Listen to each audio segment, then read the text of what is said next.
Really? Ah, there we go. Yeah, we are live. Yeah, we are live. Good afternoon from UK, and my name's Paul Bursey. Happy New Year, 2021, with my co-presenter. And good evening and good afternoon, good evening to everybody coming to you from Hungary in Central Europe. For those that don't know where, Which Warren is, Connolly.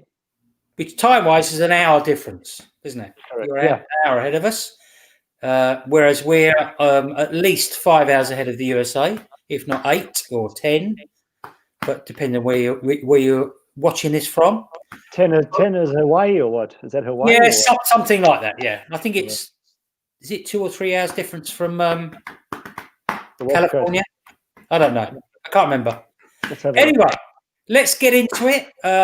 We want to hit this hard and hit it and get away fast today. So we are not going longer than 30 minutes. Today's subject is very simple, but very succinct, and that is work hard, work smart.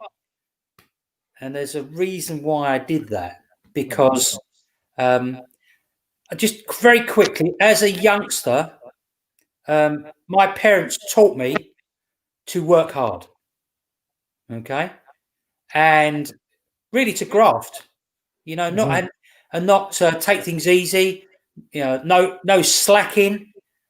It meant basically you got a job, and you got there on time, you left on time, and You applied yourself. and you always have a job. So if you don't like your job, you get another job before you before you leave the other one. Very simple. It's funny, they didn't do it. It wasn't like an edict, They didn't. It's just the way things were. They didn't tell me that. It was a value. It was just like more like a moral understanding, a social moral understanding that you work hard, you sweat for your money, that kind of stuff, and you earn an honest pay. Yeah. So, and I think I got paid about £4 a week when I started. Oh wow! It would have been Easter 1970. That's not too bad. £4 in 1970. It's about £4 a week. Well, whatever it was, when I got my wages on a Friday, you blew it. No, I didn't get a chance. My mother took it all. She took it all. But the good news was that she did it for a reason. And to be fair, I ended up with more than what I got. Oh, okay. So she just made sure I had enough for each day. Oh, that's good. That's cool. And I still managed to go out as well. I don't know how I could do that. Really can't. It's funny that because when we were younger, we were a little bit more resourceful in that way, I think, for some reason. Yeah. But look, before we get started, I just want to touch on something quickly. So we at Success Cafe, Paul and I, that being, we've decided we want to open up 6 slots for you folks over the course of this month. So during the course of January, we're going to be allowing six of you folks to come and work with Paul and I. And as you know, this podcast is about business and entrepreneurship. And between the two of us, we want to do this and encourage people basically to take a step forward, because pretty much there's two different types of people in this world. All right. There's either those folks that see an opportunity when it's presented to them, and then they actually do something about it. Or on the flip side, there's those folks that when an opportunity is presented to them, they sit back, watch the telly all night, drink beer, eat whatever, pizza, fries, that kind of stuff. And then they wonder why life has dealt them a rough hand and they complain about it at the end of the day. So my question to you, therefore, is which one are you? All right. On you go, Paul. You would think that we don't plan this. We did plan this, and I forgot about that. So anyway, I enjoy it. I mean, look, we still get the same message over, but Yeah. So I personally, I've never been unemployed. Okay. I retired from the police in December 2006, and after that time, I've been self-employed. All right. So I think 35. I think it's 35 years is the cut-off point for paying national insurance in this country. I think, which means you can get a pension, another pension when you get to here. It's when you're 66. Okay. Okay. So next month. Oh, really? Yeah. Next month. Yeah, I'm going to be a pensioner next month. Classic. I mean, that means does that mean you get a free bus pass or something? It does in London, but I don't think Yeah. where I live, just outside London. I don't think you get it. Oh, really? No, it's Oh, terrible. wow. Wow. I'll find out though. I will find out. Here in Hungary, throughout the country, if once you're over, I think it's over 60, I think it is, then you get free public transport travel. Same with school students. School students get, I think they get a reduced like half rate or free public transport as well. Oh, right. Okay. Yeah. So you got to present your card to show that you're a school student or a senior. Very Dave good. commented as Mr. Dave Ives, the more we earn, the poorer many are with their management skills. Hence, many are just broke at a higher level.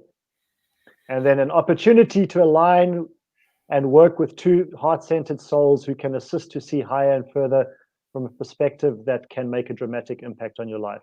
I trust he's talking about you and I don't know about. Hopefully. Hopefully he is, yeah. Thank you, Dave. Namaste, sir. Yeah. So the theory is that you've got to work. Okay, that's the work hard bit. Mm-hmm. But working hard, as we know, isn't enough. So, what in your how you would describe it? What does it mean to work smarter rather than harder? Aha. For me, working smarter, this is my personal story, is that it's about finding that balance where you never feel like you're overstretched, overwhelmed, and where you feel like you're in the grind. So you got to figure out what is it that, like for me, it was about figuring out what I could do in my life to make my life manageable in that sense, that I'm still working, I'm still being productive, I'm still performing, I'm still producing and that, but at the same time, I'm never feeling overwhelmed, overstressed, like I'm part of the grind and I'm no longer enjoying what I'm doing. That for me is about working smarter. So it's still being able to do the output and potentially, sweat and things like that if need be, but without ever having that feeling of, because that's when you're working hard and you don't want that. Yeah, I think you can do a physical job which is working hard. That's okay. Yeah, and we know that. But my theory was when I put work hard in the title was not to think necessarily like a manual worker. No. It's to know that you've got to be there for a certain amount of time. Well, it's like you said with your mother. Your mom took your money away from you when you first got employed, but your mother had a plan for you in advance. Yeah. But you were too young to think that way. So if your mother hadn't, you would have ended up working hard, not working smart. So you could, as you've touched on, you could be a laborer, you could be, a skilled technician or something like that, where you're working hard with your hands and your body, physically, mentally. But if all you're doing is you're waiting for Friday for the money to get in the bank, and you go to the bank and you go straight from the bank to the pub and blow half your check for that week, you're not working smart, you're working hard. Yeah. And I used to see people do this in the UK a lot, and South Africa. Yeah. It's for me, working smarter is not wasting time. Mm-hmm. So it's very easy to get wrapped up in things like social media, and you can do that every day and not get anywhere.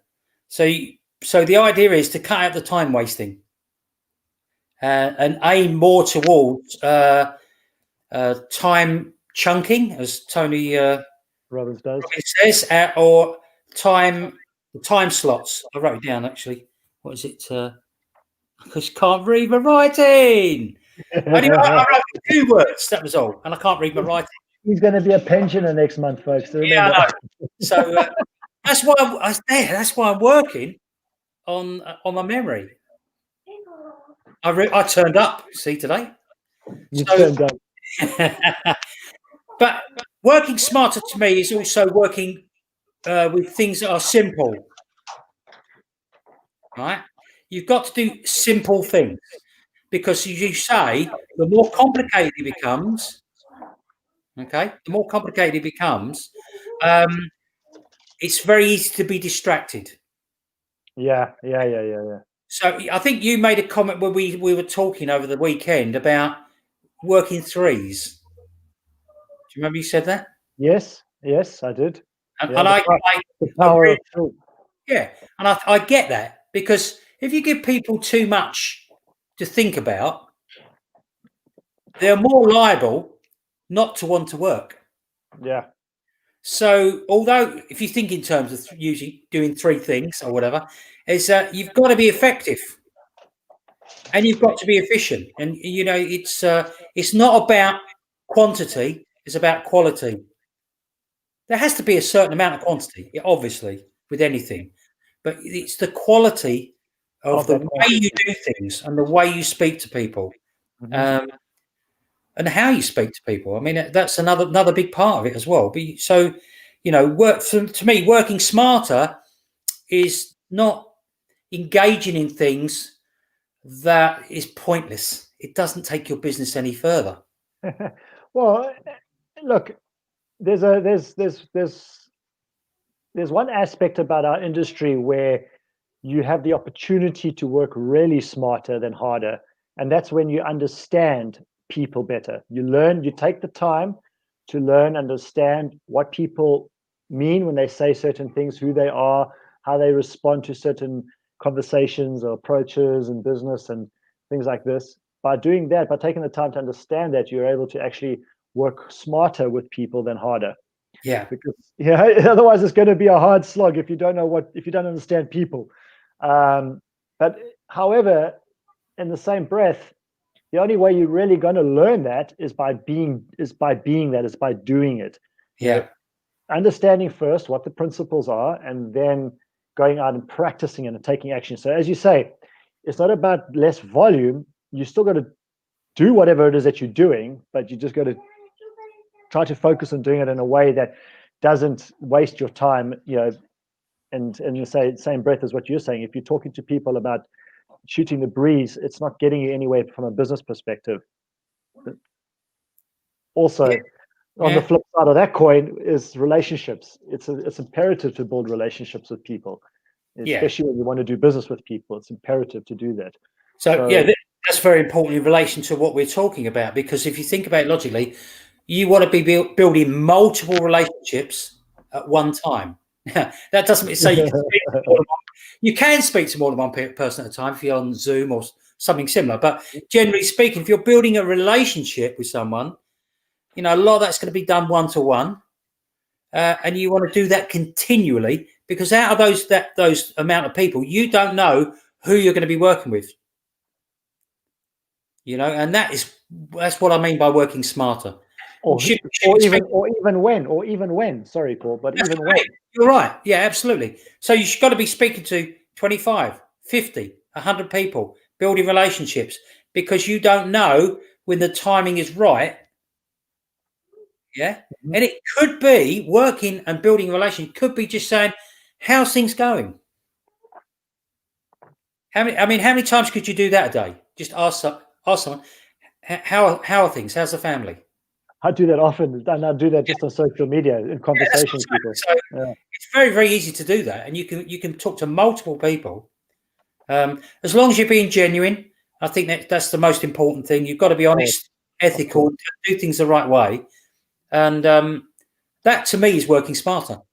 If you're superficial and you're out to get their money and things like that, it's just not, over the long term, it's not going to work. And a good way to keep yourself in check with that is how does it feel when you are communicating with that individual? Does it feel like this is you, or does it feel like you're trying to be someone else? And if you're trying to be somebody else, an individual on the other side will pick it up. They'll pick it up in either the words that you're writing or the words that you're saying. Yeah. And they'll pick it up. And very often people will pick it up. So, but if you're trying to communicate to somebody in a legitimately authentic manner, then people will feel that, and then they will know where you're coming from. They'll know that, as Dave said, heart-centered, and service-driven. Yeah, just beat me to it. That's exactly what I was going to say. So yeah, that's right though, and that's what we are. Because if you're not doing it the right way, it will come back and bite you. There is no doubt about that. Whatsoever. There is only. I'm not saying there's only one way to do something, but there is when you're talking about posture, mindset. You've got to be on the ball, and you've got to be doing things the right way. Mm-hmm. So to me, it's I think it's very, very important. So working smarter. What other things can you think of where you can work smarter rather than just harder? Leveraging time, leveraging effort, leveraging time of other people, and at the same time, I feel that the more, if you are working with other people, the more you put into coaching and mentoring, you end up working smarter in the long run. Mm-hmm. It may take time and effort in the beginning with things like coaching and mentoring, but it doesn't have to necessarily, but it may do. But if you do that and you leverage people of their time and their effort and their knowledge and their expertise, their skill sets, and not be afraid of empowering other people to do better for themselves. Mm-hmm. I used to see this in when I worked for companies in the past. People were terrified, especially certain individuals at certain management levels were terrified of empowering their people, their teams, because they were terrified, literally terrified, that they would lose their positions to somebody junior than them, because that person would end up learning more and becoming better. So they never taught them, they never coached them, they never mentored them. Yeah. And this, unfortunately, is very prevalent in many circles, many professional circles around the world. So this is another great way to work smarter as opposed to harder. Yeah, I mean, it's like I suppose working smarter. You said about time leverage. I mean, if you've got 100 people to see your business, you could put them all on the same webinar. Yeah. And then have a process where you're following up with them. But that is working smarter. Mm-hmm. And on the other thing, if they can't make a live one, you can have a recorded webinar for your business, and basically they can see that if they can't make it. So that is all about working smarter, because that just means you haven't got to be there all the time. Yeah, and you're leveraging again. You're just leveraging technology. You're leveraging technology and knowledge. Yeah. And that's really, really important. So 100%. Yeah. So can you think of any other ways that you can work smarter? Plan in advance. And be 100% accountable to your plan, even if it doesn't happen, doesn't work out. But plan in advance. Have a strategy. Create something that when you wake up in the morning, okay, boom, boom, boom, boom, boom. And I'm at fault with this. I'm pretty bad when it comes to planning for business. You flow. Yeah, I do flow a lot. Yeah. I'm working on changing it. Yeah, I think most people do flow, but there are some times when you just want to flow. I get that, but that's after you've got done what you want to need to get done. Yeah. Flow afterwards. Yeah, you're right. Yeah, because I did that. I wrote a plan out today what I wanted to do up until now to this call, and I've done it all. Okay. Now, when I finish the call, okay, then I go free range. Free range. Yeah, and as I say, in the flow. It's a different type of. Yes, it's a different type of flow. You hang tenning, yeah. But I have each day, I have one priority only. Okay. And the reason being I only have one priority because I want successful days. I found personally, if I had a long list like a to-do list, I didn't get it done. I just didn't get it done. I don't know why. So I had to personally, for me to become smarter. For me, was had the one priority. Mm-hmm. I had probably 3 or 4 other priorities that have to wait. Not so priorities. Not so important. Important, but not so important. And then I would go. Then afterwards, I would go and get them done. Sometimes I do it in reverse because I know when I'm going to be working on my one priority. Yeah. And then I go free range, as I call it. Okay. A bit like the chickens, the eggs. Free range. And you can go and have fun and work at the same time. So then I might decide, what do I fancy doing now? I know I'm going to send 10 messages on Facebook. And I'll go and do that. What can I do now? Right, I'm going to go and create a couple of new images. Things like that. What you're highlighting there, Paul, is a very important thing because I believe, like you make that one priority for your day, okay, and that's planned. Then your free flow stuff, it can be things that you need to get done, but you don't really feel like in the need to plan and all like. However, when you're free flowing, it's so important to ask yourself the question, what is going to serve my business now? What can I do that will serve my business now? And it may not be what you planned. It may be something else that completely different that comes to mind. But that's an empowering, free flowing space to be in. Because otherwise, if you just free flow like I think what many people will guess is like just hang tenning. You're gonna end up doing nothing, and you're not going to be productive for the whole day. You're gonna think you're busy, but you're not being productive. But if you just ask yourself that question, how can I serve my business now? And wait for an answer to come into your head, and then just do whatever it is that comes to your head. I should make a little proviso here that when I talk about free range, these are all good things I'm doing. Yeah. Okay, they're not time wasting things. So I don't want to give the wrong impression here. It's. No, I'm just emphasizing for folks so that they understand that there's a methodology behind it. Yeah. Not just to go free flow and say, hey, I'm going to just chill for the day or do whatever I want to do when I feel like doing it. No, it's free flowing is good, but if you're doing it with a purpose and an intention. So yeah, you're right. Purpose and intention, because we spoke about the gray zone before, and that's very important. And I'll keep mentioning it. And that is when you are out for dinner with your other half, and you can't stop thinking about business. Okay. or you could what a waste of time. I know. Just say, I know. Yeah. What you should be doing is if you're out, with a significant other or children or whatever, is you should have the concentration should be on them and nothing else. Precisely. 100%. It's sometimes it's quite difficult to do, but you have to be disciplined and do that. And the other thing is, obviously, when you're working in your business, don't think about a significant other. So as I'm reading in The Greatest Salesman right now, I'm reading Scroll 4 this month, and in it says, now The Greatest Salesman by Og Mandino is an amazing book. It really is, because there's a method to reading the book. You don't just read it from first page to the last. You read certain pages for a whole month. Yeah, that's right.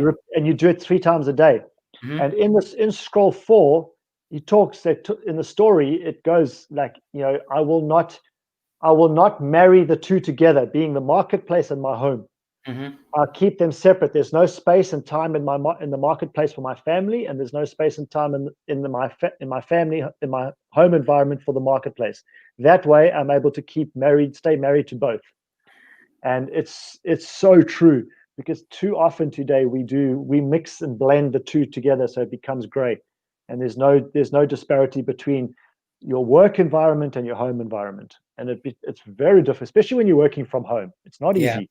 Mm-hmm. Yeah, it's really not easy, but it's so important that people are aware of that and cognizant of whether they are doing this or not. And so I put my phone up for those that are not watching, but I put my phone up when you mentioned about being present when you're with your family, or if you're doing something else other than work, be 100% present. If you're in work, be 100% present. This keeps people away from being present. Yeah, absolutely. Yeah, and that and Facebook and things like that. And if you're not using them properly, but if you're in a restaurant and you don't have your phone on the table, you don't. oh, You're not going to be in. That's one of my pet hates. Yeah, there are a few times when you would want it on the table. Say you had a relation that was ill in hospital and you needed to have it there. That's a different thing altogether. But generally speaking, what you find is everyone has their mobile phone when you go out for dinner. Let's say there's 6 people there. They've all got mobile phones, and they're all looking at them. Yeah. And so I would have a standing rule saying no mobile phones at dinner.